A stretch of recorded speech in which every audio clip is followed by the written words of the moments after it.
各位观众朋友，欢迎莅临深邃视野。上期节目，我们一同追溯了拿破仑步步登顶的峥嵘之路，开启了一个属于他的时代。当皇冠加身，权倾法兰西，这位传奇帝王将如何执掌这片历经革命烽火的土地，又将在欧陆大地掀起怎样的惊涛骇浪？今日就让我们继续追随拿破仑的人生轨迹，踏上这场穿越时空的历史征程，铺展这幅波澜壮阔的时代画卷，探寻他如何在波旁王朝的废墟之上登临权力之巅，重塑法兰西的荣光，令法兰西屹立于欧洲之巅，成为无可争议的新一代霸主。1805年12月15日，拿破仑派遣代表与普鲁士签署了美权公条约。条约规定，普鲁士割让安斯巴赫、纳沙泰尔及克莱沃公国，与法国结成反英同盟，以此换取汉诺威选侯国的统治权，试图将普鲁士纳入自己的势力范围，巩固自身的霸权地位。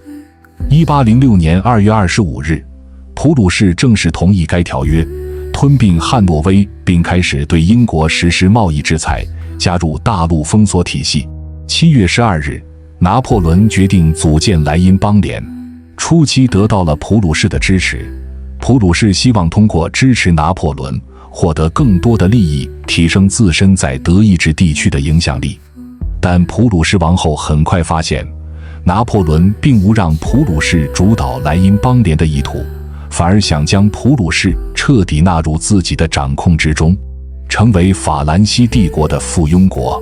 这一发现让普鲁士朝堂内部的反法情绪彻底爆发，普鲁士与法国的矛盾逐渐激化。7月底，普王腓特烈威廉三世得知拿破仑打算重新占领汉诺威，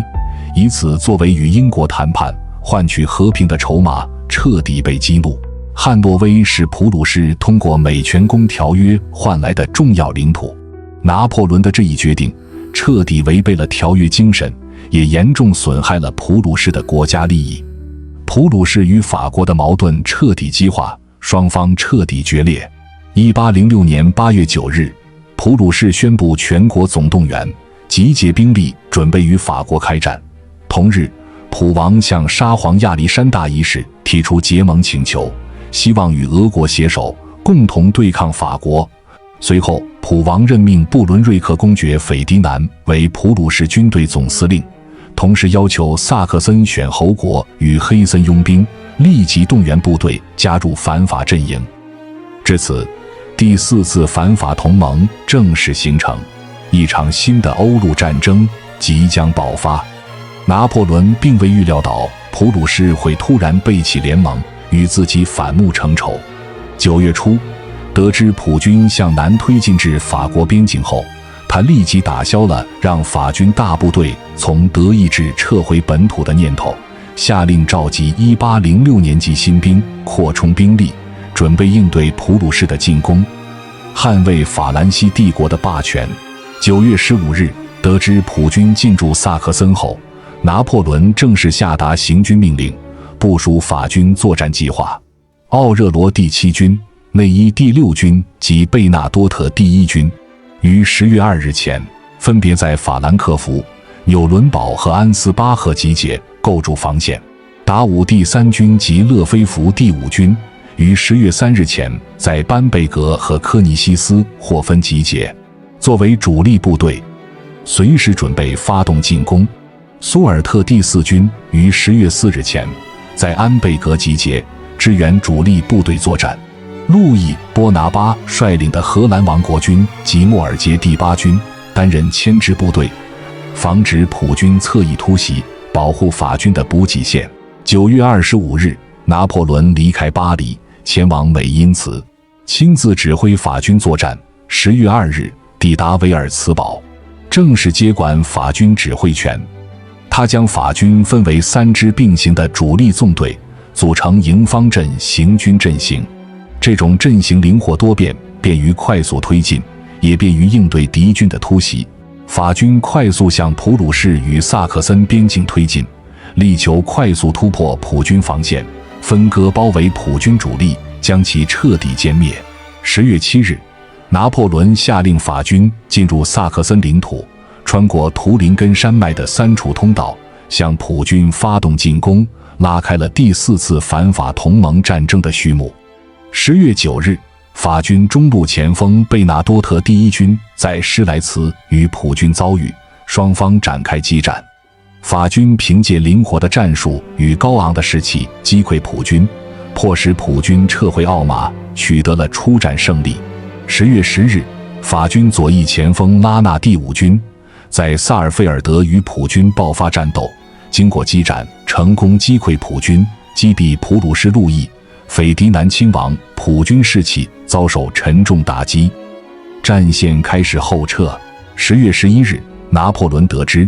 大量普军聚集在埃尔福特周边，试图集结兵力与法军展开决战，于是立即下令法军向左转90度，试图包抄普军主力侧翼，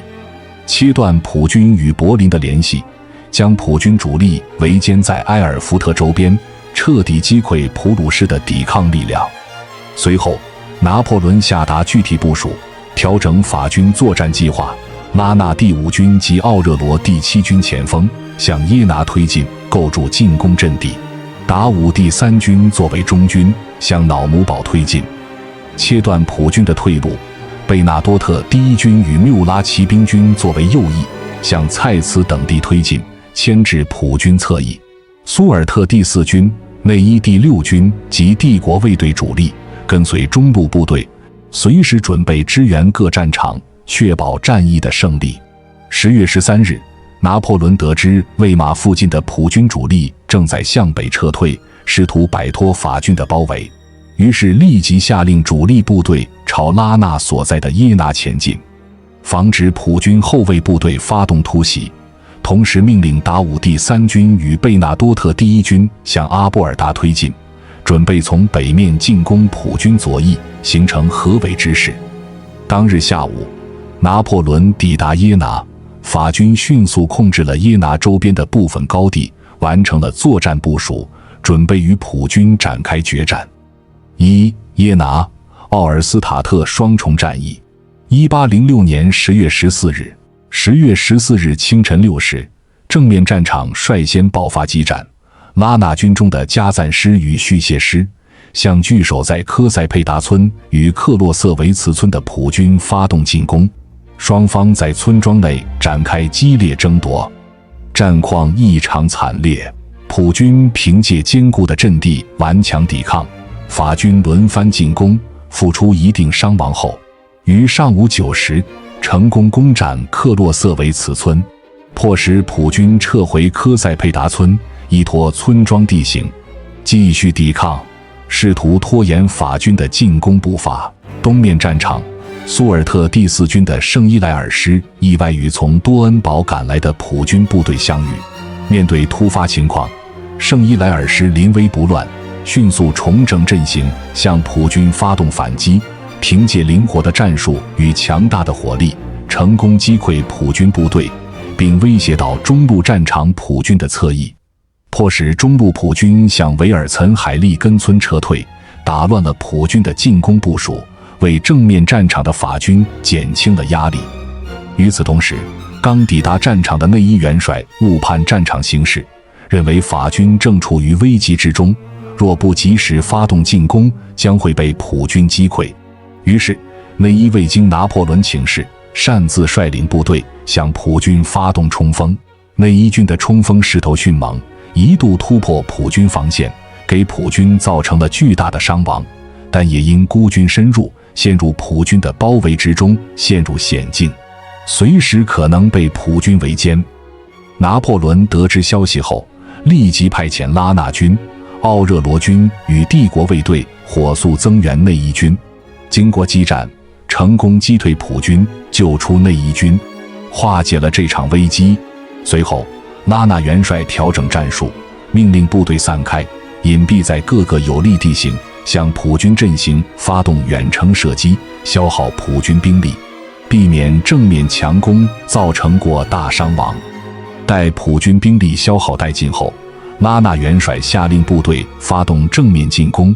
同时辅以苏尔特军右翼、奥热罗军左翼的迂回包抄，切断普军主力与余部的联系，逐步压缩普军的活动空间，将普军围歼。中午时分，拿破仑下令法军发动总攻击，法军各部协同作战，稳步推进，普军的抵抗逐渐崩溃，士兵纷纷逃窜。在缪拉统领的骑兵部队发动冲锋后，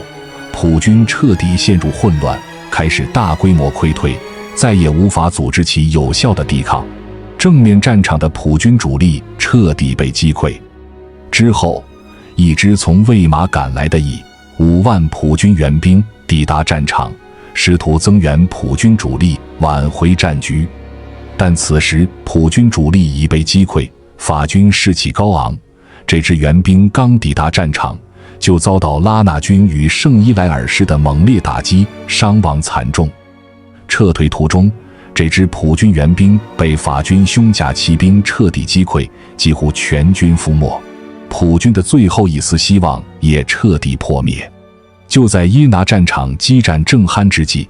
北方战场也爆发了决定性战役。达武元帅因贝纳多特拒绝合兵，只得率领 2.6 万法军从瑙姆堡向阿波尔达推进。上午7时，达武军意外与 6.3 万普军主力相遇，兵力悬殊极大，法军处于明显的劣势。尽管兵力悬殊，达武元帅沉着指挥，利用地形优势部署坚固防线，指挥法军顽强抵抗。普军多次向法军阵线发动进攻，均被法军击溃，反而被法军抓住机会发动反击，逐步掌握战场主动权。最终，普军未能突破法军的防线，反而被法军击败，被迫撤退。撤退途中，普军与耶拿战场的普军溃兵相遇，两支溃军相互踩踏，彻底失去了战斗力。北方战场的普军主力也被彻底击溃。2. 全面追击与大陆封锁体系的确立。耶拿、奥尔斯塔特战役后，普军主力彻底崩溃，普鲁士的抵抗力量遭到毁灭性打击。拿破仑立即下令法军兵分两路，展开全面追击，力求彻底歼灭普军残部，彻底征服普鲁士，巩固自身的霸权地位。其中一路由苏尔特第4军、内伊第6军与缪拉骑兵军组成，向北追击普军主力，不给普军任何喘息之机。另一路由贝纳多特第1军与达武第3军组成，直取普鲁士首都柏林，瓦解普鲁士的抵抗意志，彻底征服普鲁士。10月16日，缪拉与内伊在埃尔福特俘获 1.2 万普军残部，进一步扩大了战果。10月17日，贝纳多特军在哈雷大败普军残部，击毙，俘获大量普军士兵，继续向柏林推进。10月24日，法军骑兵率先攻入柏林，掌控了普鲁士的首都。普鲁士的统治濒临崩溃，达武军于次日因战功卓著，在柏林城中举行胜利阅兵，彰显法军的霸权之势，震慑普鲁士的残余势力。10月28日，缪拉在普伦茨劳迫使 1.4 万普军残部投降。10月29日，拉萨尔轻骑兵旅在帕瑟瓦尔克与斯德丁俘获近1万普军。11月6日，3支法军部队联合进攻吕贝克，经过2日激战，杀伤俘获近2万普军。11月8日，内伊军在马格德堡迫使 2.5 万普军投降。至此，普鲁士军队几乎全军覆没，累计损失兵力达 14.5 万人。普鲁士王国陷入绝境，无力继续抵抗法军的进攻，被迫向法国屈服，成为法兰西帝国的附庸国。11月21日，拿破仑在柏林签署柏林敕令，正式创立大陆体系，下令禁止所有欧洲大陆国家与英国进行贸易往来，试图通过经济封锁彻底扼杀英国的经济命脉，迫使英国向法国求和，巩固法兰西帝国的霸权地位。大陆封锁体系的建立也使得欧洲大陆的矛盾进一步激化，为后续的战争埋下了伏笔。3. 冬季战局与弗里德兰战役。1807年11月24日，拿破仑离开柏林，亲自率领法军大部队向波兰推进，准备与沙皇俄国的军队展开决战，彻底击溃第4次反法同盟的最后一支主力部队，一统欧陆。但俄军总司令库图佐夫深知法军士气正盛，兵力强大，硬拼只会被法军围歼，于是决定采取避其锋芒、诱敌深入的战术，率领俄军主力撤过维斯瓦河，避免与法军正面交锋，等待时机再与法军展开决战。拿破仑率领法军于11月28日轻松攻占华沙，继续向东追击俄军，但始终无法与俄军主力展开决战。法军进入波兰后，由于补给困难，行军条件恶劣，士兵伤亡、逃兵不断增加，战斗力有所下降。而俄军的2支主力军团，本尼西森军团与布克斯和福登军团，因2位将军不和，矛盾重重，再加上兵力不足，决定在总司令米哈伊尔·卡缅斯基抵达前线前，不与法军展开大规模交战，双方陷入短暂的僵持局面，战场局势一度陷入胶着。拿破仑调整部署，将法军分为2翼，重新规划作战计划。右翼由达武第3军、拉纳第5军及奥热罗第7军组成，部署在华沙附近与维斯瓦河上游，牵制俄军右翼部队。左翼由贝纳多特第1军、内伊第6军及苏尔特第4军组成，部署在托伦，牵制俄军左翼部队。缪拉骑兵军部署在2翼之间，负责联络与支援各部队，随时准备应对俄军的突袭。12月23日晚，拿破仑下令达武第3军的莫朗师夜袭恰尔诺沃的俄军阵地，同时命令其他部队在各处向俄军发动牵制性进攻，分散俄军的注意力。法军凭借突然袭击，成功突破福克拉河防线，迫使俄军大部队东渡纳雷夫河撤退，打破了战场的僵持局面。12月26日，双方分别在戈维明与普乌图斯克爆发2场战斗。戈维明战场，法军凭借优势兵力压制俄军，俄军无力抵抗，被迫连夜撤退。普乌图斯克战场仅有拉纳第5军向2倍于级的俄军大部队发动进攻，陷入危局，随时可能被俄军围歼。万幸的是，达武第3军的居丹师及时抵达战场，稳住阵脚，支援拉纳军作战。直至夜间，本尼西森下令俄军撤退，拉纳军才得以解围，避免了被围歼的命运。亲爱的观众朋友们，感谢您的收看，